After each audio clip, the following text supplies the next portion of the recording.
ঐক্যবদ্ধভাবে এই সন্ত্রাসী চাঁদাবাজি এবং বিশৃঙ্খলাকারীদের বিরুদ্ধে অবস্থান সকল কিছু স্বাভাবিক হয়ে যাবে। আজকে থেকে হবেন যে কোনো বিশৃঙ্খলা দেখলে, কোনো চাঁদাবাজি দেখলে, চাঁদাবাজি করতে চাইলে, অবৈধ সুযোগ চাইলে তাদের নাম আমাদের কাছে দিবেন। আপনাদের পরিচয় আর কোনো উশৃঙ্খলতা থাকবে না। তবে সন্ত্রাসীদের কাছে যেন লুণ্ঠিত না হয়, আমাদের এই সুন্দর দেশ যেন আরো সুন্দরভাবে পরিচালিত হয়, ঐক্যবদ্ধভাবে থাকবেন। আশা করি এই আজকের দিন থেকে, আজকে রাত থেকে সাথে সাথে আমাদের জানাবেন সেনাবাহিনীর ফোন নাম্বার আছে, সেই ফোন নাম্বার অবহিত করবেন। ইনশাল্লাহ বাংলাদেশের গর্ব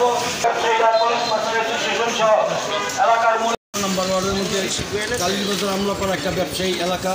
এখানে স্বর্ণশিল্পীদের ব্যবসা, ইয়ান মার্চেন্ট, তারপরে ক্লথ মার্চেন্টের ব্যবসা, আমাদের বৃহত্তর কালীবাজার স্যানিটারি হার্ডওয়্যার কাঁচা বাজারের বড় ব্যবসা কেন্দ্র।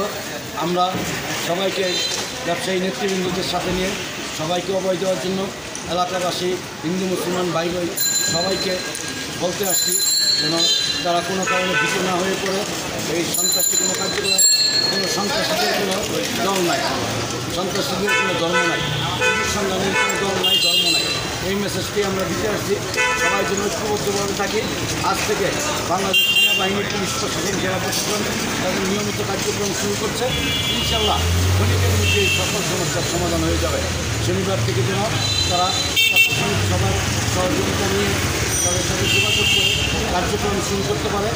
এই জন্যই মানুষকে অভয় দেওয়ার জন্য বিশেষ করে আমরা বলতে চাই, এই বাংলাদেশ হিন্দু মুসলমান বৌদ্ধ খ্রিস্টান সকলের আমরা সবাইকে ঐক্যবদ্ধভাবে নিয়ে নতুন বাংলাদেশ করতে চাই, শান্তির বাংলাদেশ করতে চাই। এই মেসেজটা দেওয়ার জন্য আমরা সকলে